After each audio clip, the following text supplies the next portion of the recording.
नमस्कार, मी अभिजित खांडकेकर. गप्पा मस्ती अँड पॉडकास्ट विथ भार्गवी चिरमुले मध्ये तुम्हा सगळ्यांचं स्वागत आहे.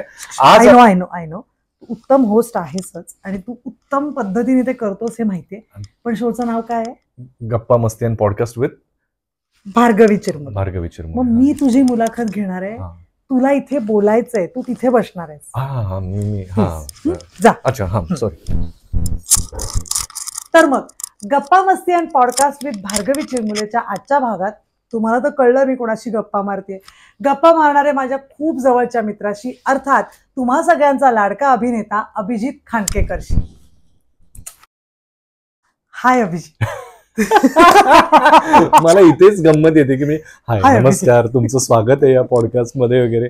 सो असं झालंय मला की असं काय आता वेगळी सुरुवात करायची आणि काय. बरं, मला अभिजित पहिला प्रश्न असं नाही, तुला आठवतंय आपण पहिल्यांदा कधी भेटलो होतो? ऑनेस्टली असं ना स्पेसिफिक हे नाही आठवते, पण मला असं वाटतं बहुतेक कुठल्या तरी इव्हेंटला वगैरे भेटलो असू. मग अच्छा, म्हणजे तुला माहिती आहे आणि मला विचार. सॉरी मला आठवतंय म्हणून. कुठे मी वहिनी साहेबचा इंटरव्ह्यू द्यायला 91.1 FM ला पुण्याला आले होते आणि मी आरजे होतो. हो, गीतांजलीने माझा घेतला होता इंटरव्ह्यू. आणि तेव्हा तर सोनाली वगैरे पण नव्हते. नाही, सोनाली माझ्या नंतर आली. तू होतास तिथे आणि आपण तिथे पहिल्यांदा भेटलो. हे मला नव्हतं. I still remember. तू शर्ट घातला होता, चेकर्ड शर्ट होता. मला बरं, उघडा नव्हतो हे मला ऐकून फार बरं वाटलं. तू शर्ट घातला होतास हे काय वर्णन आहे? म्हणजे कुठला शर्ट नाही, चेकर्ड शर्ट होता असं मला आठवतंय. आणि आपण त्या ऑफिसमध्ये रेडिओ सिटीच्या वेगा सेंटरला जे पुण्याला ऑफिस आहे तिथे मी वहिनी साहेबचं प्रमोशन आणि ते असतात ना सिरियलचे इंटरव्ह्यूज असतात तेव्हा आले. आणि गीतांजली होती त्यावेळेला, जी आता सिंगापूरला असते. तिने माझा इंटरव्ह्यू केला होता, पण तू तेव्हा तिथे पहिल्यांदा भेटला. हे आपलं बोलण्यातही नाही आलं कधी. ऑनेस्टली मला असं वाटत होतं की माझे या क्षेत्रातले जे कोणी मित्र आहेत ना, ते त्यातले फार, खरं तर फार नाही, जितेंद्र जोशी, प्रसाद ओक असे एक दोघं तिघं, ते अर्थात मित्र नाही, ते माझ्याहून सिनियरच आहेत खूप, पण त्यांचे इंटरव्ह्यूज घेतल्याचं मला आठवतोय जेव्हा मी रेडिओत होतो. पण बाकी सगळे जे मला ओळखतात ते बऱ्यापैकी या क्षेत्रात आल्यानंतर अभिनेता म्हणूनच ओळखतात, किंवा निवेदन मी ज्या कार्यक्रमांचं करतोय हे फार युनिक आहे. आणि जेव्हा तुझा एपिसोड आला तेव्हा पहिला प्रश्न जेव्हा रिसर्च टीम मधनं आमच्या रायटरनी काढला लिहून की अमुक अमुक असं झालं, एक मिनिट, त्याला मला हे विचारायचं की आम्ही पहिल्यांदा कधी भेटलो. मला खरंच नव्हतं. चल, तुला एक पॉईंट मिळाला. मला लिटरली असं वाटत होतं की एखाद्या इव्हेंटमध्ये ओळख, कारण मी जेव्हापासून भार्गवीला ओळखतोय, अर्थात हा आता मुद्दा तू सांगितल्यावर लक्षात आला माझ्या, तेव्हापासून मी तुला ऑब्व्हियसली तू एक उत्तम काम करणारी अभिनेत्री, किंवा आपण इव्हेंट्समध्ये तुझा काही ना काही परफॉर्मन्स असायचा. सो मला त्या लिस्टमध्ये अनेकदा असं व्हायचं, माझी एंट्री एका विंगेतून, तुम्हा सगळ्यांची एंट्री दुसऱ्या विंगेतून, भेट कधी व्हायची नाही. त्यामुळे असे अनेक इव्हेंट्स आपण केले असतील ज्याच्यामध्ये मी निवेदन केले, तू परफॉर्म केले, पण आपण कधी भेटलो नसतो. बरोबर, हो, असे खूप झालेले. म्हणजे मला स्पेसिफिकली मला आठवणार का, मला लक्षात राहिलं कारण त्याच्यानंतरच मी होणार सुपरस्टार झालं. बरोबर, पहिला सीझन. त्याच्यासाठी तू एंट्री पाठवते, आपण त्याच्याकडे येऊच. तर त्यावेळेला मला कुठेतरी सांगितलं आणि तेव्हा तू नाशिकहून एंट्री टाकली होतीस. I still remember that. तुमची रिसर्च टीम मला तर भीती वाटायला. तर नाशिकहून तू एंट्री टाकली होतीस मला, आणि मला त्यावेळेला माहित नव्हतं तू नाशिकचा आहेस, बिकॉज मी तुला पुण्यात भेटले होते. तर काहीतरी ती प्रॉमिसिंग नावं आली होती, कारण मी पुणे, सातारा, कोल्हापूर हा पट्टा मी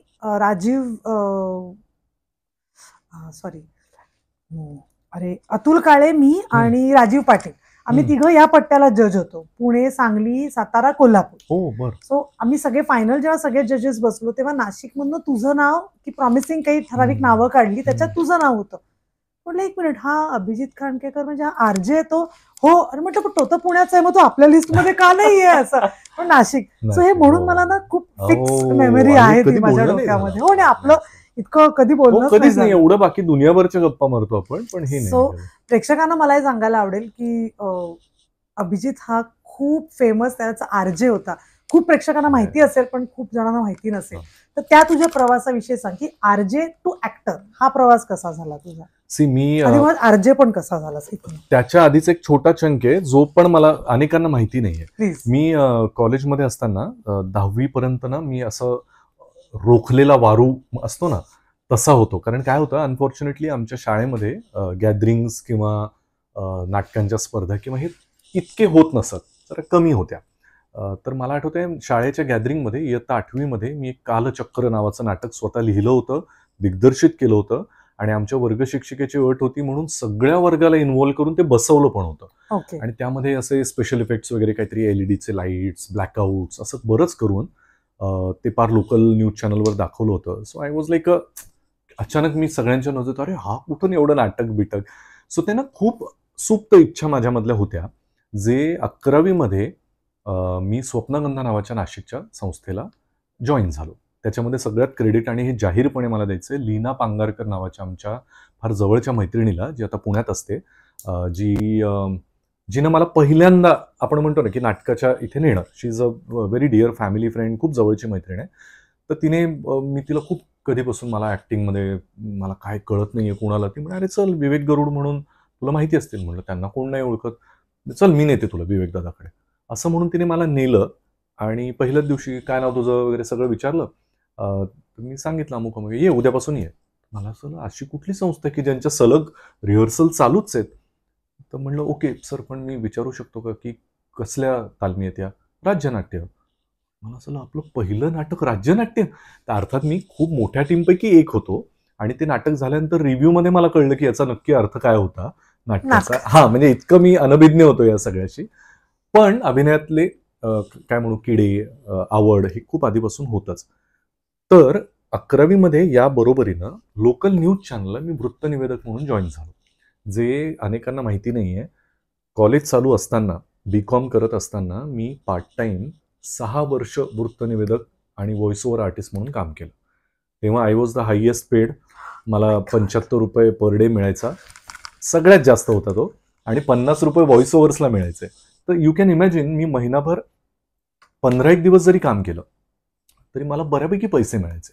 त्यामुळे पॉकेट मनी वगैरे असे फार. पण ही आवड तुला कशी कळली की व्हॉइस ओव्हरची आहे? कारण हे एक वेगळं क्षेत्र आहे पूर्ण. काय होतं, माझं ना आधीपासून जरा मराठी बरं होतं आणि ते कुठून बरं झालं याचा एक मोठा चंक आहे, जो पुढे तुझ्या प्रश्नांमध्ये जर आलं, लहानपण आणि माझ्यातले न्यूनगंड आणि यातनं.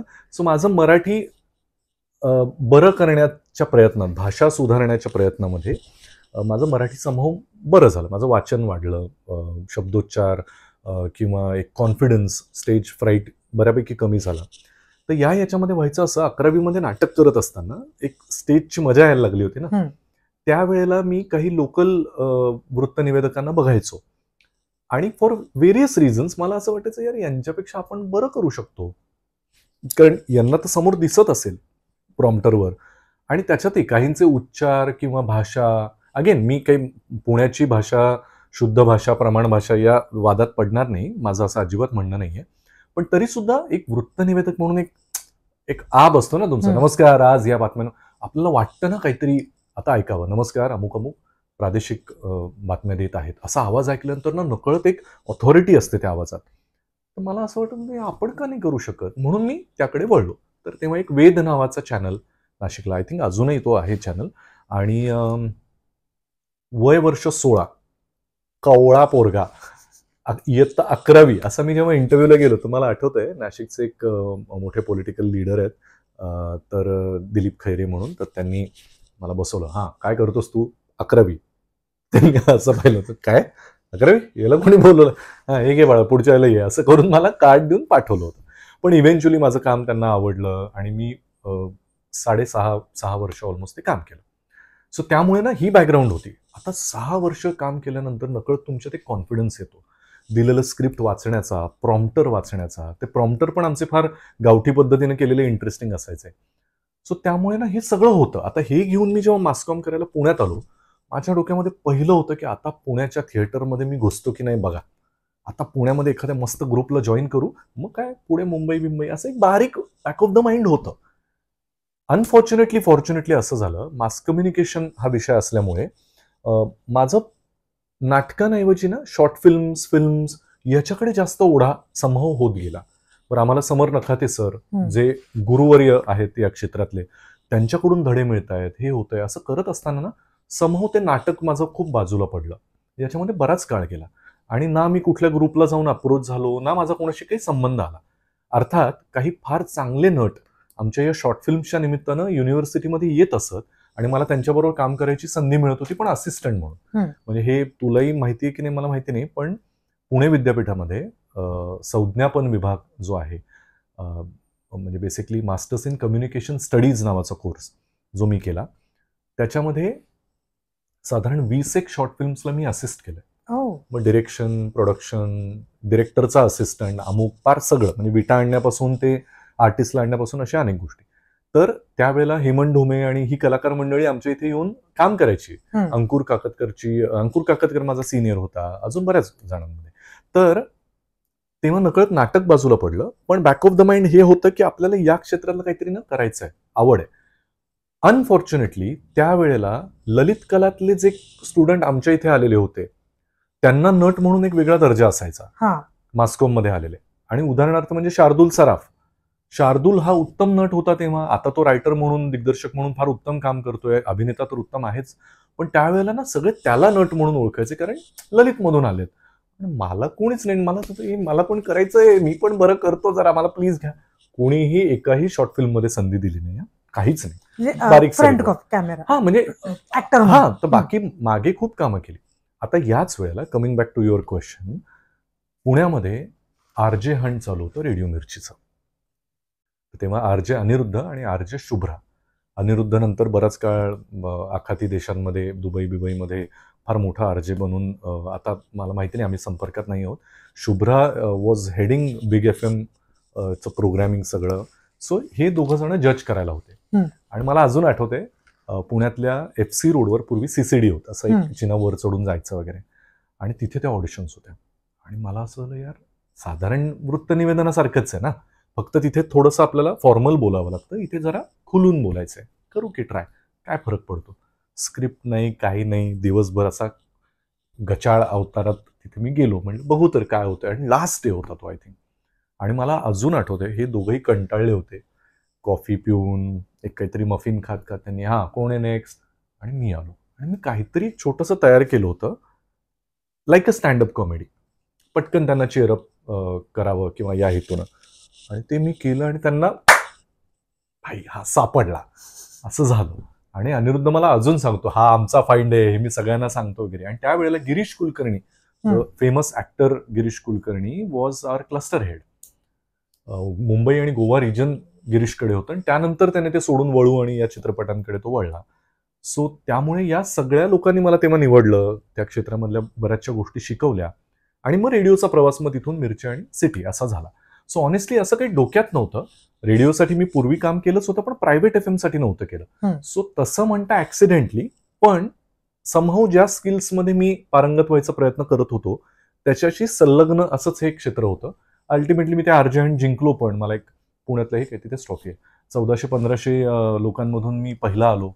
मग तिथे इंटर्नशिप केली, भरपूर पैसे मिळाले त्या काळात, प्रसिद्धी खूप मिळाली, रेडिओ सिटीमध्ये खूप प्रसिद्धी मिळाली. म्हणजे आधी तू मिरचीला आणि मग सिटीला. मिरचीकडे असं होतं की टेक्निकली काही गोष्टींमुळे मला त्यांच्या इथे जॉईन व्हावं लागणार होतं, पण त्यावेळेला माझं शिक्षणही चालू होतं. रेडिओ सिटीमध्ये इट वॉज लिटल फ्लेक्झिबल, त्यामुळे तिथे पटकन सिलेक्शन झालं. त्या काळात खूप पैसे कमवत मी ऑलमोस्ट 5-5.5 वर्ष रेडिओमध्ये काम केलं, आणि मग हळूहळू प्रवास पुढे आपला अभिनयाकडे आला. पण तू मगाशी बोलता बोलता म्हणालास, तोच माझा प्रश्न होता की लहानपण आणि घरनं असं काहीच तुझ्या वातावरण नव्हतं ऍक्टरचं, किंवा मला वाटत नाही आई वडिलांना अशी सुप्त आवड होती, किंवा आई वडील बाबा नाटकात वगैरे काम करायचे. मी तू विचारायची वाट बघतोय. ओके, मला हे माहित नव्हतं, म्हणजे आय मेट हिम, बट असं मला माहित. बाबांचे पूर्वीचे फोटोज मला आठवतंय की ज्या वेळेला बालपण सगळं नाशिक ना तुझं? नाही, जन्म अहमदनगरचा, त्यामुळे आई बाबा मूळचे अहमदनगरचे, आई नगरमधल्या भिंगार नावाच्या गावची. सो माझा जन्म नगरचा, बालवाडी वगैरे काही काळ तिथे गेल्यानंतर बाबांच्या बँकेतल्या नोकरीमुळे आम्ही बीड, परभणी अशा भागांमध्ये फिरलो. तर बाबा त्यांच्या कॉलेजच्या आयुष्यामध्ये मला आठवतंय, ज्या वेळेला मोहन गोखले हे इंटर कॉलेजिएट स्पर्धांमधले स्टार होते, त्यावेळेला बाबा त्यांच्या कॉलेजचे GS होते, आणि नाटकं ते खूप करायचे. माझ्याकडे त्यांचे अप्रतिम असे फोटोज आहेत नाशिकच्या घरी, ब्लॅक अँड व्हाईट मधले, असे एवढे कल्ले, बेल बॉटम पॅन्ट्स आणि अशी मिशी बाबा. इनफॅक्ट समिधा आणि अभिजितच्या मालिकेमध्ये त्या एक ज्येष्ठ अभिनेत्री आहेत, मी त्यांचं नाव विसरलो. म्हणजे कुठल्या सिरियलमध्ये? ही लेख माझी दुर्गामध्ये. ओके. त्या बाबांच्या समकालीन त्यांच्याबरोबरचे फोटोज आहेत, त्यांनी एकत्र काम केलेलं आहे. सो त्यामुळे खरं तर बाबांमध्ये आवड खूप होती. आणि जसं त्या काळी होतं की नाटकामध्ये कोण करिअर करतं, याच्यामध्ये अभिनेते म्हणून काय, त्यामुळे बँकेत नोकरी लागली म्हणजे आयुष्याचं सार्थक झालं. सो तसं बाबांचं झाल्यामुळे, जे मला अर्थात त्यांच्याकडून नंतर कळत्या वयामध्ये मला या गोष्टी लक्षात आल्या, तर त्यामुळे त्यांनी मला कधी विरोध नाही केला. कधी उशीर व्हायचा नाटकाच्या तालमींमुळे आणि याच्यामुळे, तर ते कधी त्याने ओरडले नाही. एक बाप म्हणून जेवढं असतं आपलं की लक्ष ठेवणं, की हा काही वेगळं तर काही करत नाहीये ना, याच्या व्यतिरिक्त त्यांनी कधी हे केलं नाही. आणि इनफॅक्ट मी या क्षेत्रात यायचं सगळ्यात मुख्य कारण म्हणजे बाबा. कारण ज्या वेळेला मी रेडिओमध्ये स्थिरस्थावर झालो होतो, चांगले पैसे मिळत होते, मी म्हणेन ती पूर्व दिशा, आणि गोष्टी अगदीच कम्फर्ट झोनमध्ये होत्या, त्यावेळेला बाबांना ते ठीक आहे, हां, आता काय पुढे काय, पण त्यांचं म्हणत, तू जा ना, तुला कधीच या अभिनय क्षेत्रात जायचं आहे. आणि मी म्हणत होतो की अहो नाही बाबा, याच्यात तर काय गॉडफादर नाही, मला तर काही टेक्निकल नॉलेज नाही, माझे फोटोज पण नाही, एक पोर्टफोलिओ माझा आज तागायत पोर्टफोलिओ नाही. तर त्यामुळे मला हे फार अवघड वाटत होतं, ज्या वेळेला बाबांनी मला इतकं क्लिअर सांगितलं, मला अजून आठवत आहे की हे बघ, तुझ्या हातामध्ये 1 वर्ष आहे असं समज, तुला हवं ते कर, तुझ्यावर काही कुटुंबाची जबाबदारी नाहीये, काही झालं तर मी आहेच, आणि तू एवढे कमवलेले पैसे आहेत तर तुला काही कमी नाही पडणार. म्हणजे मुंबईत जा, पुण्यात जा, तुला जे हवं ते कर, आणि नाही तर तुझा हा बॅकअप ऑप्शन आहेच आहे की रेडिओ. सो तुला जर असं वाटलं की नाही बाबा हे नाही जमत आहे मला, किंवा माझं काही याच्यामध्ये होत नाही, तर you can any time go for plan B. एवढी क्लॅरिटी आल्यानंतर मला असं की आता काय पाहिजे. सो त्यामुळे सायकल चालवताना मागून हात कधी सोडला कळत नाही ना, तर बाबांनी सांगून सोडलं, हे बघा मी सोडतोय आता, तू जा. आणि that was the turning point. जेव्हापासून मग मला असं की यार, त्यांचा जर एवढा विश्वास आहे माझ्यावर, तर माझा का नाही माझ्यावर. सो म्हणून मग मी प्रयत्न केले. आणि आय रिमेंबर रेडिओतून मी या सगळ्या लोकांना फोन करून, मला काही असेल तर सांगा ना. इनफॅक्ट झीमध्ये मला तर एक्झिक्युटिव्ह प्रोड्युसरच्या पोस्टसाठी सुद्धा विचारणा झाली होती तेव्हा. पण मला मॅनेजरियल कामांमध्ये तेव्हा फार करावंसं वाटत नव्हतं, म्हणून मग अभिनयाकडे परत सुरू झालं. पण मग मला असं वाटलं की न्यूनगंड मग कुठल्या अँगलने म्हणा, शाळेमध्ये का काय झालं, बीड परभणीला मी होतो तेव्हा साधारण मी 5वी-6वीत होतो. इयत्ता 6वीमध्ये आम्ही आलो नाशिकला, कारण बाबांना असं वाटत होतं की आमचं शिक्षण चांगल्या जागी व्हावं, जिथे जास्त फॅसिलिटीज अवेलेबल आहेत. आता बीड आणि परभणी सारख्या ग्रामीण भागामध्ये बराच काळ घालवल्याने माझे ना उच्चार, माझा लहेजा हा बऱ्यापैकी ग्रामीण होता. बरं, त्यात मी वयात येत असल्यामुळे आवाज असा चिरकायचा, चेहऱ्यावर खूप ॲक्नेस, पिंपल्स, दिसायला मी अत्यंत बारीक, त्यामुळे आपण बरे दिसत नाहीत, आपला आवाज बरा नाही, आपल्याला नीट बोलता येत नाही, आपली भाषा, याच्यावर मला परभणीची भाकर म्हणून चिडवायचे शाळेत. माझेच एक मित्र आहेत, आता भेटले की मी त्याला सांगतो, तुला मी आठवतोय कसं मारलं होतं चपलीने वगैरे, आमच्या मारामाऱ्या व्हायच्या लिटरली. पण तो काळ असा होता ना की बराच काळ शुद्ध तुपाला प्युअर तूप म्हणतात असंच मला वाटायचं, कारण तिकडे सगळेजण प्युअर म्हणतात. मराठवाड्यातले काही उच्चार फार युनिक आहेत, म्हणजे हातरुमालाला दस्ती म्हणतात, बादलीला बकेट म्हणतात, डाळिंब नाही म्हणत तिथे, अनार म्हणतात. सो हे बीड, परभणी, संकर्षण कराडे आमचे मित्र, त्यांच्यासाठी हे आपल्या घरी अशी बोलली जाते भाषा, ती तिथली ब्युटी आहे. पण हे शहराकडे आल्यानंतर त्याचं हसं केलं जाऊ लागलं. सो मला असं झालं, म्हणजे आपलं काहीच बरं नाहीये का. बरं, मराठी तर सोड, इंग्रजी माध्यम हे त्या काळी बऱ्याच आपल्या लहानपणी म्हणजे 5वीपासून ABCD शिकवलंय ग. त्यामुळे हिंदी लांबची गोष्ट, इंग्रजी येत नाही, हिंदी येत नाही, मराठी बोलतोय त्याच्यावरही हसतायत आपल्याला. त्यामुळे माझा सगळा कॉन्फिडन्सच गेला होता. साधारण 7वी-8वीचा काळ माझ्यासाठी फार वाईट होता. अर्थात नंतर मित्र झाले, त्यांच्याचबरोबर खूप मस्त मैत्री झाली वगैरे, पण मला त्यावेळेला एक असं चपराक बसल्यासारखी झाली तोंडात. आणि मला असं झालं की आपण यांच्यामध्ये बहुतेक जलप नाही होऊ शकत, तर काय केलं पाहिजे. तर मग आय स्टार्टेड ऑब्झर्विंग. मी बघायला लागलो की हे कसं बोलतात, अच्छा अच्छा, याचा उच्चार ते असा करतात का, मग न म्हणतात, अच्छा, मग व्हॉट इज अप लिहितात पण म्हणताना व्हॉट्सअप म्हणतात, ओके. मग आपण इंग्लिश, काही कळत नव्हतं तरी इंग्लिश पेपर वाचायचा, काही कळत नसलं तरी इंग्रजी रीडर्स डायजेस्ट सारखी पुस्तकं वाचायची. मग एखादा शब्द, मग व्होकॅब्लरी कशी वाढली पाहिजे, मग बाबांना. आणि हे मी लिटरली केलंय, ट्रस्ट मी. हे जर मला जमू शकतं तर कोणालाही जमू शकतं. सो त्या काळामध्ये ना मी मनावर घेऊन माझी भाषा ना, चल मी सुधारतोच आता. आवाज तर काय आपोआप तो नंतर फुटला. म्हणजे आज ज्या आवाजाचं कौतुक व्हायचं, तोच आवाज इतका भसाडा होता तेव्हा की मला कॉलनीमध्ये सगळे ओरडायचे क्रिकेट खेळताना की ह्याचा केवढा आवाज असतो वगैरे, आई मला तू कशाला ओरडतोस एवढा वगैरे. तर त्या काही गोष्टी इव्हेंच्युअली होत गेल्या. तर हा भयंकर न्यूनगंड माझ्यामध्ये काही काळ होता. आणि I think that motivated me to become what I am. Or I am not saying की आधी मी असा होतो मग मी असा झालो, पण दॅट गिव्ह मी स्ट्रेंथ इदर दोन गोष्टींसाठी. एक तर स्वतःला चांगल्या सुधारणा करण्यासाठी, वाचन वाढवण्यासाठी, आणि दुसरं आपण जसे आहोत तसं ऍक्सेप्ट करण्यासाठी. याला खूप वेळ गेला ऍक्सेप्ट करणं मिळणं. अजूनही माहिती आहे आपल्याला, असं वाटतंच ना आपण नीट दिसत नाही, आपल्याला हे होतं, ही प्रोफाईल बरी नाही वगैरे, असं होतंच. पण तरी सुद्धा त्यातल्या त्यात त्या काळामध्ये ना ती आग लागली ग माझ्या मागे, की आपलं काहीच नाहीये, म्हणजे ना आपल्याला ओळखे, ना आपण अभ्यासात हुशार आहोत, ना आपल्याला एक्स्ट्रा करिक्युलर काही येतंय. सो ते आग लागल्यासारखं मी वाचायचो. मला इंग्लिश आलं पाहिजे, मला हिंदी आलं पाहिजे, माझं मराठी बरं आलं पाहिजे. आणि आता असं होतं की मी जेव्हा, मला आठवतोय माझ्या मराठवाड्यातल्या मित्रांना 1-2 जणांना भेटलो की अरे मी पण होतो परभणीला, काहीतरीच. म्हणलं अरे असं काय. संकर्षण करण्याने कितीतरी काळ विश्वास ठेवला नव्हता. त्याला सांगितलं तर म्हणे चल चल काहीतरी काय. तर मी त्याला रस्त्यांची नावं सांगितली. तर म्हणे ते तर कोणी बी माहिती काढेल बे, तू काहीतरी आपलं. म्हणलं अरे तुम्ही एवढं पुणेरी बोलतोस तू. तर ते नंतर सगळं आपसूक ते बोलण्यामध्ये आलं, वृत्तनिवेदन म्हण, हे म्हण. पण त्या काळात तो न्यूनगंड खूप होता, भयंकर. पण मग तू जेव्हा ऍक्टिंग फील्डमध्ये आलास सुपरस्टार मधून, तू ऑडिशन दिलीस, आपण मगाशी बोललो तसं, आणि मग तू एंट्री केलीस. तिकडनं परत एक ऍक्टर पर्यंतचा प्रवास करण्यासाठी स्पर्धा होती. म्हणजे असं नाही की तुला एक फोन आला सिरियलला ये ऑडिशन आहे, त्या स्पर्धेतनं बाहेर येऊन तू ती सिरियल केलीस, माझी आपल्याला प्रीतकडे ना. आणि तोपर्यंत ना असे यंग मुलं सिरियल्स मध्ये येत नव्हते. आय थिंक सो तुमची पहिली ट्रेंड सेटर सिरियल ठरली, ज्याच्यामध्ये हिरो हिरोईन तरुण आहेत आणि बाकी सगळे, आणि मुळात प्रेमकथा आहे. तोपर्यंत प्रेमकथा चालत नाही, प्रेमकथाही नाही, सासू सून आणि आमचं वहिनी साहेब वगैरे सगळं तेच चाललं होतं, पिंजरा काय वगैरे. तुमची सिरियल तशी पहिली होती. सो स्पर्धेतनं बाहेर येऊन तो स्पर्धेचा अनुभव कसा होता आणि मग एक सिरियल करण्याचा?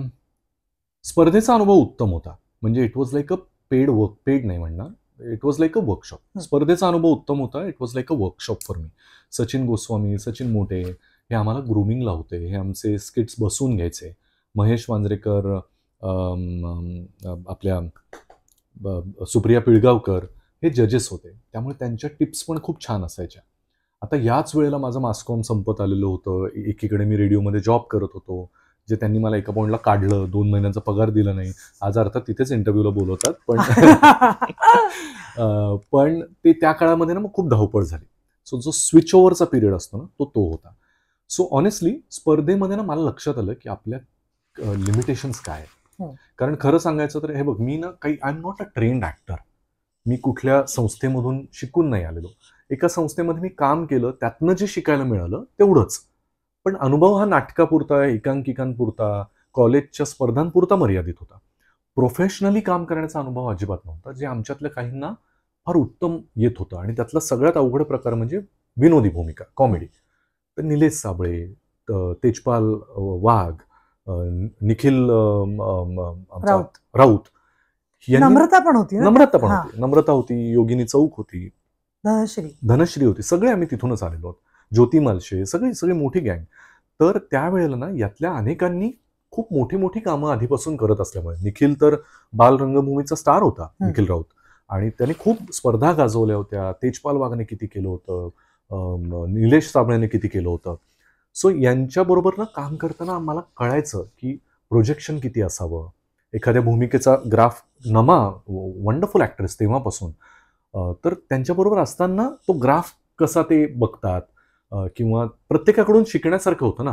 संकर्षण कराडे भित्रास असा होता अगदी. म्हणजे आज तो जो काही झालाय, तर I am really proud of him. कारण आम्हाला अजूनही अक्षरशः म्हणजे आभाळ कोसळेल की काय असं घाबरणाऱ्या सशाची गोष्ट लिटरली तसा होता. और मे बी मला माहिती नाही, तो पण अभिनयाचाच भाग होता की त्याच्या. पण इतकं ट्रान्सफॉर्मेशन त्या शोमुळे आमच्यामध्ये झालं ना सगळ्यांमध्ये, की नकळत तुम्ही मांजरेकर सर, पिळगावकर मॅडम यांच्या समोर तुम्ही काम करत असताना एवढी लोक तुम्हाला बघतायत टेलिव्हिजनवर, कौतुक, याच्यामुळे ना तुमच्यामध्ये नकळत एक कॉन्फिडन्स येतो. राहिला प्रश्न कॉमेडीचा, ते टायमिंग कसं असलं पाहिजे, हे गोस्वामी मोठे सरांकडून खूप गोष्टी कळायच्या. योगेश शिरसाट सारखा उत्तम लेखक, उत्तम नट, लोककलांचा अभ्यास, सगळं माहिती आहे त्यांना. बरोबर ते त्या पॉईंटला या ज्या काही लाऊड रिॲक्शन्स आहेत त्या कशा काही ठिकाणी आवश्यक असतात जर आपण त्या बाजाचं काही करतोय. आणि सगळ्यात महत्वाचं म्हणजे, हे हसतीलच सर बहुतेक, गोस्वामी सरांचं नेहमीच एक वाक्य असतं, खच्चीकरण योग्य वेळेला झालं पाहिजे, तुमच्या इंटरव्ह्यू मध्ये ते आलंच पाहिजे. सो त्यांच्याकडून ना मला अनेकदा असं फिलिंग यायचं ग की म्हणजे आम्ही करतोय ना काहीतरी, सर बसलेत असे बघत, सर कसं वाटतंय, करा ठीक आहे. खांडकेकर कसं आहे, जाऊ दे करा. तो असं यार आपल्याला काहीच जमत नाही की काय, पण ना त्याच्यामुळे व्हायचं काय, त्यांची ती पद्धत इतकी उत्तम होती की उगीच कोणाला शेफारून ठेवणार नाहीत ते. त्यांना प्रत्येक इतक्या वर्षांपासून ते काम करतात ना, सो त्यांच्यामुळे ते रियालिटीची एक जाणीव होते की आपल्याला हे जमत नाही बरं का, आपल्याला विनोद अजून खूप लांब आहे आपल्यापासून, आपल्याला या गोष्टींमध्ये अजून थोडं थोडं कळायला पाहिजे. सो त्या स्पर्धेच्या काळामध्ये हे खूप शिकलो. इनफॅक्ट स्पर्धा झाल्यानंतरही लगेच कामं मिळाली असं नव्हतं ग, आम्ही खूप ऑडिशन्स दिल्या.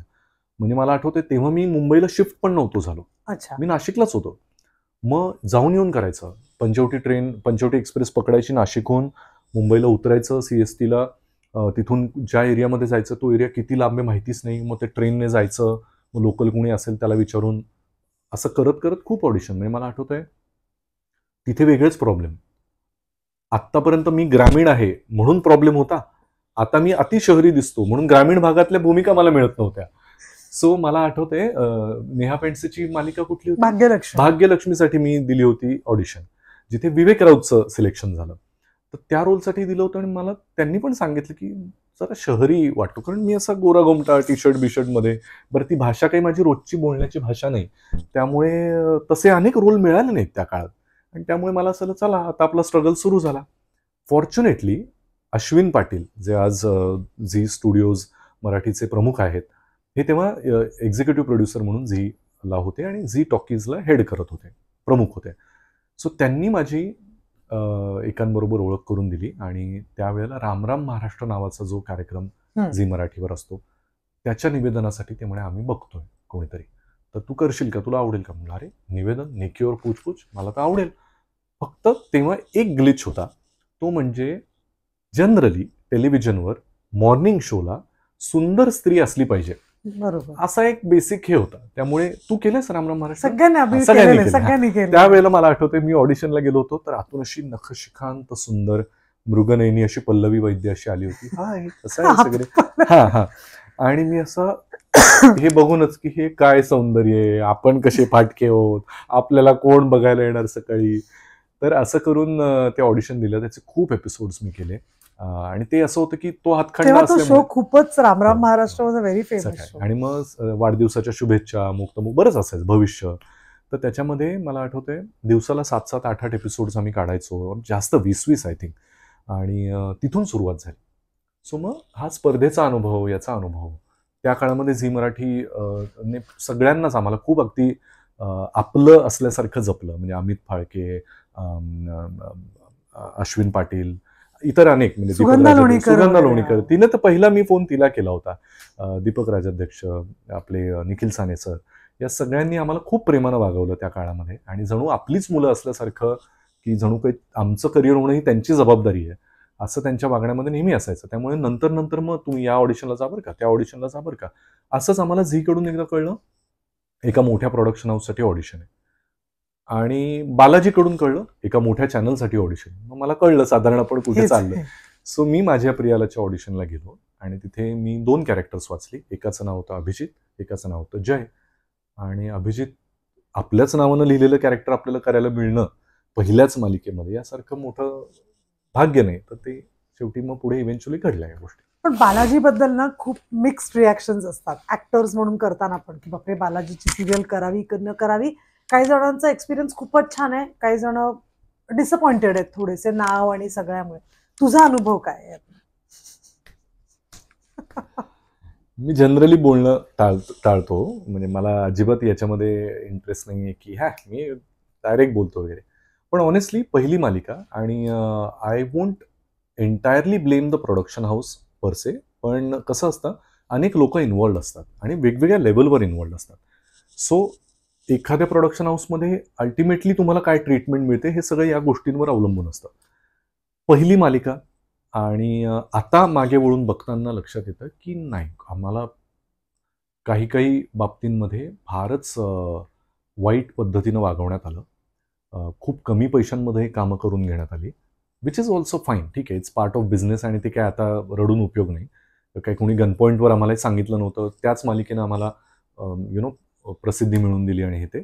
पण तरी सुद्धा अगदी बेसिक लेवलच्या गोष्टींपासून जेव्हा तुम्हाला प्रॉब्लेम येतात, तर मग असं होतं की नाही यार, एक ना माणूस म्हणून प्रोफेशनली एखादं काम करत असताना तुला जर 4 पैसे मिळत आहेत, तू 2 पैसे ठेव ना तुला, पण उरलेल्या 2 पैशांमध्ये चांगली ट्रीटमेंट दे, चांगल्या पद्धतीचं जेवण, चांगल्या पद्धतीची वागणूक, चांगल्या पद्धतीच्या इंडस्ट्री नॉर्म्सनुसार. तर या अनेक गोष्टी झाल्या नाहीत आणि मला माहिती नाही कसं, पण माझ्यामध्ये ते धैर्य तेव्हाही कुठून आलं मला माहिती नाही, पण मी त्याच्याविरुद्ध तेव्हा आवाज उठवला, मी बोललो, त्यांना सुनावलं मी त्या वेळेला. कारण मला आधीचा कॉर्पोरेटचा अनुभव असल्यामुळे मला माहिती होतं की दिस इज नॉट राईट. सगळं मान्य आहे की तुम्ही आम्हाला संधी देताय, आमच्याकडून खूप मोठं काम घडतंय जेणेकरून आम्हाला पुढे आमचं करिअर घडेल, पण याचा अर्थ असा नाही की आम्ही काय कोणाचे गुलाम आहोत. म्हणजे आम्ही सलाईन लावून ॲक्टर्सला उभं केलंय, याच्यात काही मर्दुमकी नाही आहे. It is lack of planning. आम्ही नाईट शूट करतो, ही मजबुरी म्हणून एखाद्या वेळेला ठीक आहे, पण ही काही अभिमानाची गोष्ट नाही आहे. याचा अर्थ तुम्हाला तुमचं प्लॅनिंग नीट नाही करता येते. So shooting is all about planning. मी मास्कॉममध्ये पण जे शिकलो, शूटिंग अकॉर्डिंग टू कन्व्हिनियन्स हा शब्द असतो. कन्व्हिनियन्सचा अर्थ तुम्ही तुमच्या कम्फर्ट झोनमध्ये शूट करा. आजही आपण हे शूट करताना एक कॅमेरा तुझ्यावर आहे, एक कॅमेरा माझ्यावर आहे. हा कन्व्हिनियन्स आहे की प्रेक्षकांनी मला जास्तीत जास्त चांगल्या अँगलने मला बघावं. चित्रपटांमध्ये आपण हेच बघतो, जंगलातून कॅमेरा चाललाय, झाडं येत आहेत, म्हणजे ऍक्च्युअल तुम्हाला तिथे नेण्याचा फील आहे ना तो. सो हे बेसिकली कन्व्हिनियंट जागेत प्रेक्षकांना ठेवणं. तर जो आर्टिस्ट तुमच्यासाठी 13 तास काम करतोय, त्याला तुम्ही बेसिक लेवलच्या काही गोष्टी देऊ नयेत, तर मला ते अजिबातच मान्य नव्हतं. आजही मी आत्ताही त्यानंतर जी काही कामं केली त्यामध्ये कधी कधी अधूनमधून खटके उडतात. अनेक गोष्टींबद्दल माझं मत आहे, जे जाहीरपणे मी आत्ता सांगणं मला बरोबर यासाठी वाटत नाही की आत्ता मी त्याच क्षेत्रात काम करतोय, त्याच्यामध्ये निश्चित अनेक गोष्टी आहेत ज्या सुधारण्यासारख्या आहेत. पण पहिल्या मालिकेच्या निमित्तानं मला ना इन अ वे बरं वाटलं की मी ते बरंच शिकलो, मला कळलं. ते जर नसतं तसं घडलं आणि पायघड्या टाकून ट्रीटमेंट मिळाली असती, तर आज कदाचित I would have been a different person. त्यामुळे कुठलेही बेटर फिलिंग्स नाहीत, पण डेफिनेटली वागणूक आणि ओव्हरऑल अनुभव बघता it was not a very pleasant one. आणि मी तेव्हाही आणि आजही आणि आयुष्यात कायम मी ऋणी असेन, मी थँकफुल असेन, मी आभारी असेन संजय मोने, सुहिता थत्ते, शीतल शुक्ल, त्या काळामध्ये आम्हाला हर्षदा खानविलकर, त्या काळामध्ये ज्या ज्या सिनियर मंडळींनी आम्हाला सांभाळून घेतलं ते बघायचं. आम्ही खूप मरमर करून काम करतोय, आमची पार रया गेली आहे. माझ्या रूममेट्सने 3 महिन्याचं भाडं नाही घेतलं माझ्याकडून, कारण मी कधी यायचो कधी जायचो काही पत्ताच नसायचा. जेवणाचे वांदे. त्या काळात या लोकांनी आमच्यासाठी घरून डबे आणलेत. त्या काळात या लोकांनी आम्हाला हा आपला संजय दादा तर घरातून काय काय बनवून यायचं ग पहाटे. त्यांना काय पडली होती. शीतल शुक्ल बिचारी घरून काय काय जेवण करून आणायचे. म्हणजे आम्हाला असं झालं होतं की 2 वेळचं जेवण नाही मिळू शकणार का आम्हाला नीट. बाहेर तुम्ही स्टार म्हणून आम्हाला मिरवता ना, एवढे होर्डिंग लावता, झी काय सगळे काय एवढं हे करतात. सो मी ही नंतर चॅनललाही तक्रार केली होती. म्हणलं की एवढ्या एशियातल्या पहिल्या नंबरच्या म्हणवल्या जाणाऱ्या प्रोडक्शन हाऊसला या प्रकारची ट्रीटमेंट देताना लाज नसेल वाटत का, किंवा माहितीच नसेल कदाचित त्यांच्या तिथपर्यंत पोहोचत. हो, म्हणजे अनेक गोष्टी आहेत ज्या मी आय डोंट नो फार जाहीरपणे बोलायची इच्छा होत नाही, कारण ते असं होतं की कशाला उगीच परत दलदलीमध्ये. तर इतके 2 वेळचे जेवणाचे वांदे असताना या लोकांनी आम्हाला ना घरचं खाऊन खाऊन, मला अजून आठवतंय सुहिता दत्ते घरून दहीभात घेऊन यायची आमच्यासाठी. तिला काय पडली होती खरं, ती स्वतःला एवढं खात असेल बिचारी, आमच्यासाठी एवढा घेऊन यायची. शीतल शुक्ल डबेच्या डबे भरून आमच्यासाठी खायला घेऊन यायच्या. संजय दादा फोन करायचा, मी संकर्षण कराडे, आम्ही कधी त्याला पिकअप करायचो, कधी तो बसने यायचा. मग कधी काय तर पॅरामाऊंटचा किमा आण, अमुकची इडली आण, कधी मी मस्त आभ्या घरी केलंय बरं का. तर हे आम्हाला कळायचं ग की हे ना आमच्यासाठी करतायत मुद्दाम. त्यांना त्यांच्यापुरतं डबा हे ते, आणि उद्या त्यांनी सांगितलं असतं त्यांच्यासाठी बाहेरूनही आलं असतं जेवण. पण ती माझ्यासारख्या एखाद्या नवीन कलाकारासाठी इतकी मोठी गोष्ट असते की ती त्यावेळेला या लोकांनी केली. त्यामुळे आजही मला असं होतं की मी जेव्हा नवीन कलाकारांची डील करतो ना, सो मला ते कायम लक्षात राहतं. मला ते कायम, मी काय, योगेश शिरसाट काय, संकर्षण कराड, या सगळ्यांना तू विचार. आम्हाला त्या त्या काळात भरत जाधव सारख्या लोकांनी किंवा सुप्रियाताईंसारख्या लोकांनी, महेश सरांसारख्या लोकांनी, बिकॉज दे आर, ते मोठे या कारणांसाठी. या लोकांनी खूप सांभाळून घेतलं. मग ते प्रोफेशनली, तू अमुक कशाला, एवढ्या पैशामध्ये कोणी काम केलं होतं का, नाही नाही एवढे माग किमान, इथपासून ते हक्कानं जेवण आणण्यापासून एवढ्या गोष्टी केल्यात ना की आम्हाला लक्षात येतं कोणी कोणाचं नसतं. त्यामुळे उद्या जर नवीन एखादा स्ट्रगलिंग माणूस दिसला ना तर मला असं होतं की डोंट वरी, मी आहे ना, चल आता देवाच्या कृपेनं माझ्या मेहनतीने मी एवढे कमवतो ना, तर मुळात पैसे हा इश्यूच नाही. एखाद्या नवीन आर्टिस्टशी तुम्ही फक्त हाय हॅलो त्याला म्हणणं किंवा त्याला काय जेवलास का हे विचारणंही खूप आहे. कारण आपल्याकडे ना एक, म्हणजे I don't know, it might sound philosophical, आपल्याकडे एक फार आहे की तुम्ही माणूस म्हणून कसे आहात हे कधी कळतं जेव्हा तुमच्याहून कमी शक्ती असलेल्या, कमी पॉवर असलेल्या, आवाज न उठवू शकणाऱ्या माणसाला तुम्ही कसं ट्रीट करता याच्यावरून. एखाद्या चतुर्थ श्रेणी कर्मचाऱ्याला तुम्ही कसं वागवता ना यावरून तुमचे संस्कार दिसतात. कारण तुमच्या पोझिशनमध्ये असताना त्याला कोणी हाडतूड करेल, पण त्यावेळेला तुम्ही जसे वागता ना, दॅट शोज हाऊ कल्चरली काय म्हणू आपण, अपब्रिंगिंग कसं आहे. सो या क्षेत्रामध्ये असंच आहे की एखादा माणूस उगीच लोकांचा आवडता होत नाही. म्हणजे मला हा नेहमीचा माझा अनुभव आहे आणि माझं नेहमीचं म्हणणं आहे, I truly believe in it, की तुम्ही अभिनेते म्हणून तोफ असाल, कमाल अभिनय, पण माणूस म्हणून वाईट असाल ना तर तुम्हाला लोक नाही तेवढी किंमत देत. काही काळ तुमची मजबुरी सहन करतीलही, पण तरी सुद्धा तुम्ही अभिनेते म्हणून 19-20 असाल, पण माणूस म्हणून चांगले असाल ना तर 4 कामं तुम्हाला जास्त मिळतात. त्या पॉझिटिव्ह लोकांबरोबर लोकांना काम करायची इच्छा होते. सो मला असं होतं की ठीक आहे ना, अल्टिमेटली हे असं क्षेत्र आहे की तिथे सगळं एवढं ग्लॅमरस चकाचौंध असताना 2 मिनिटं थांब ना, त्या व्यक्तीला तू विचारलं नाही. मी आज समजा अमिताभ बच्चन मला भेटले आणि अरे अभिजित कैसे हो, मला असं याला काय पडली आहे, नावाने हाक मारतायत मला, मी जेवलो का विचारलं त्यांनी, 2 मिनिटं हात ठेवला, बाकी सब ठीक आहे ना, लक्षात राहतं ना. सो मला असं वाटतं कदाचित मी कोणासाठी तरी अमिताभ बच्चन असेल.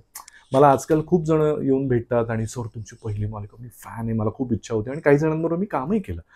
सो एकीकडे मला छान वाटतं, एकीकडे असंही होतं की अरे बापरे हा शाळेत होता तेव्हा, म्हणजे मी किती मोठा झालोय. पण ऍट द सेम टाइम मला असंही होतं की त्याच्यासाठी मी वाव असं जर असेल तर मी 2 मिनिटं नाही काढू शकत का, त्याच्याशी बोलू नाही शकत का, मग फोटो काढायला येणार नाही. सॉरी मी खूप विषयात गेलो. पण मग त्याच्यानंतर डायरेक्ट माझ्या नवऱ्याची बायको, म्हणजे माझ्या प्रियाला नंतर नाटकही केलंस मध्ये. माझ्या प्रियाला झाली आणि त्यानंतर ऑलमोस्ट 6 वर्ष मी मालिका केली नाही. कारण काय झालं, चित्रपट बरेच केले मी. जय महाराष्ट्र डाबा भटिंडा तो त्याच्यानंतर इमिजिएटली केला 2013. ढोल ताशे वगैरे अजूनही बरेच केले, आणि निवेदनाचे अनेक कार्यक्रम त्या दरम्यान सगळे सुरू झाले. ऑलमोस्ट 6 वर्ष टेलिव्हिजनला जेवढा वेळ द्यावा लागतो तेवढा मला देता नाही आला. So in a way that was good. बाकी सगळं करून झालं. अनफॉर्च्युनेटली त्यातला फार कुठला चित्रपट ब्लॉकबस्टर और हिट म्हणावा असं मला आठवत नाही. फेअरली डिड वेल, आणि I have no regrets about anything. मी जे केलं ते मला माझ्या कुवतीनुसार जमेल तेवढं सगळं केलं होतं, आणि त्या सगळ्या चित्रपट निर्मात्यांचा पण प्रयत्न तोच होता. 6 वर्षांनंतर मग मला असं वाटलं की नाही, आता आपण ना टेलिव्हिजनकडे परत एकदा म्हणजे वळायला हरकत नाही, म्हणण्यापेक्षा वळलं पाहिजे फॉर सेव्हरल रिझन्स. की बराच काळ मी चित्रपट करतोय, होतंय नाही होतंयच्या याच्यामध्ये ना मला त्या अनस्टेबल याचा जरा कंटाळा आला. आणि दुसरीकडे तुम्ही सगळ्याचं सोंग आणू शकता, पैशांचं सोंग आणू नाही शकत तुम्ही. सो त्यावेळेला मला असं आलं की आता करूया. आणि मला आठवतंय झीच्याच काहींनी मला सांगून ठेवलं, तुला जेव्हा वाटेल तेव्हा आम्हाला सांग, आम्ही काहीतरी करू. आणि समहाऊ माझ्या नवऱ्याची बायको हॅपन. ऑनेस्टली मला नंतर कळलं की ती मालिका खरं तर 3 ते 6 महिन्यांच्या हिशोबानंच ते विचार करत होते, पण त्याचा आवाका इतका वाढत गेला नंतर की ऑलमोस्ट 4.5 वर्ष, 1350 एपिसोड्स, आणि अजूनही त्या कॅरेक्टर्सना शनाया असेल, गुरुनाथ असेल, राधिका असेल, लोकांनी नावाने ओळखणं, आणि त्या मालिकेने सगळे उच्चांक गाठले आणि हे केले. सो अशा टप्प्यांनी या घटना घडल्या.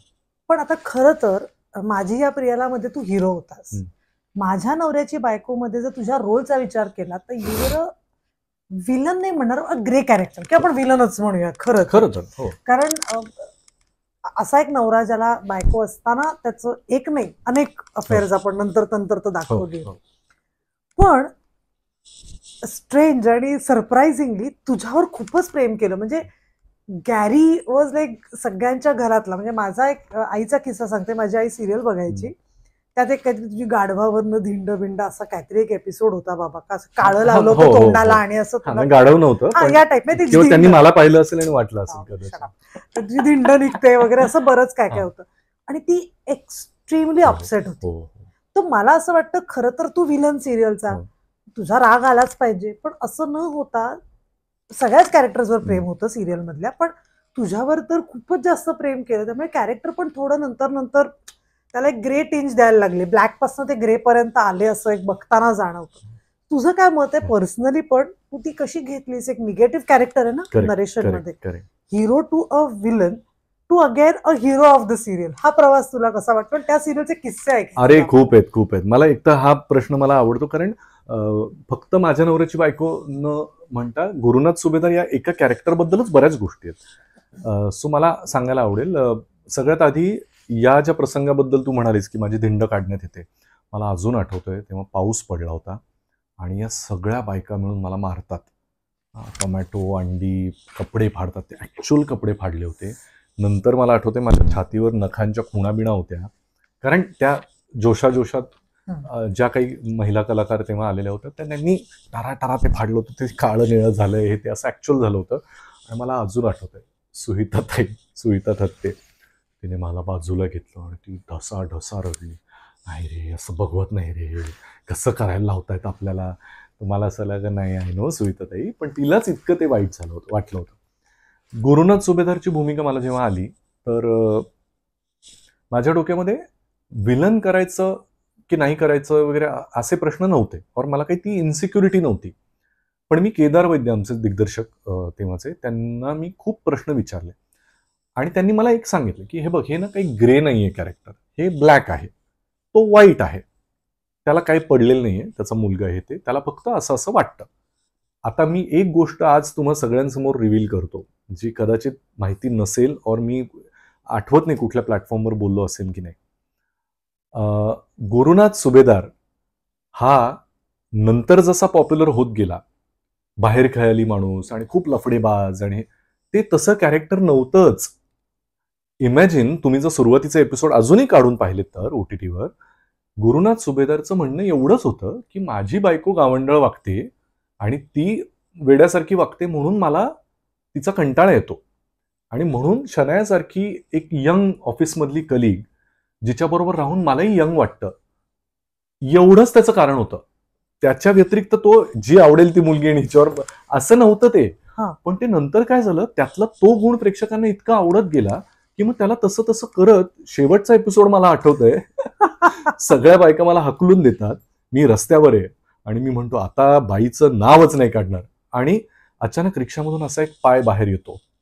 आपण बघतो ते कशी श्रुती मराठे डायरेक्ट श्रुती बाहेर येते आणि एक्सक्यूज मी, हा ऍड्रेस सांगाल का कुठे?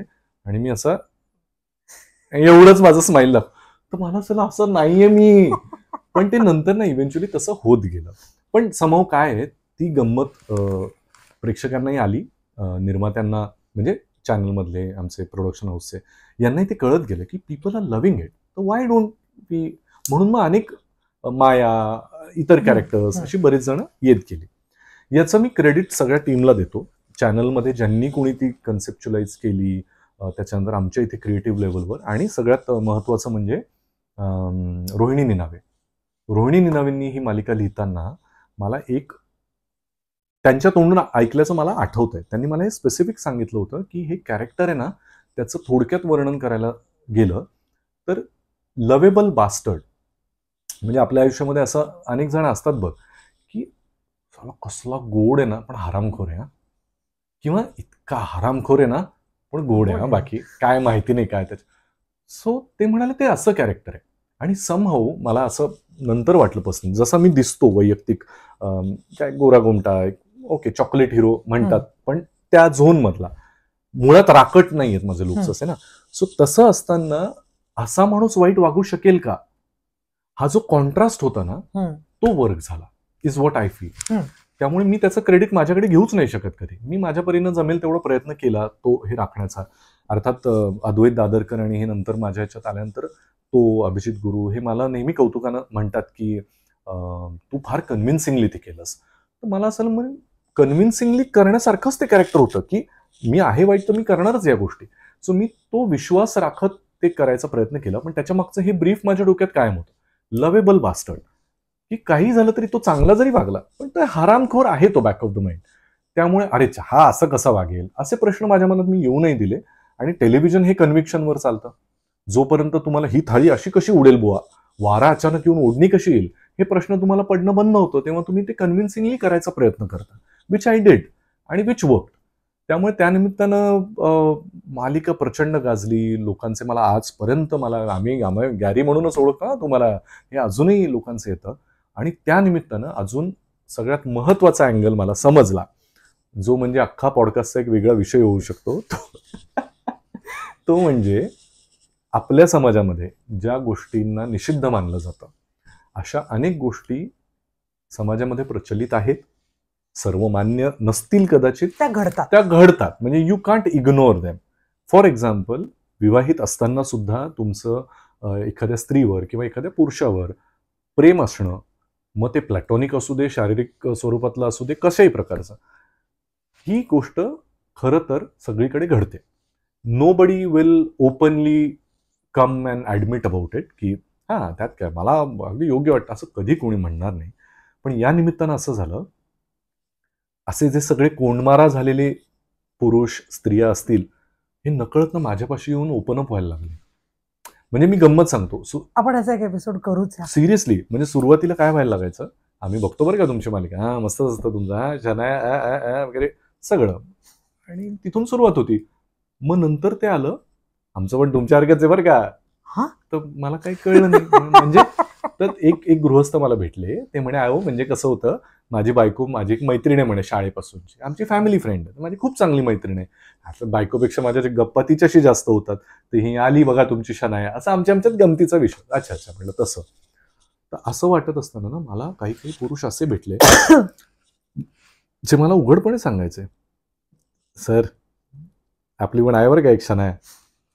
आणि मला असं त्याच्यावर आता काय रिॲक्ट व्हावं, म्हणजे आहा बघू कोणी असं विचारावं की अरे वा हो का, वहिनीनं नमस्कार सांगा, वहिनी पण नाही म्हणता येणार, आता करू काय. सो असं व्हायला लागायचं का.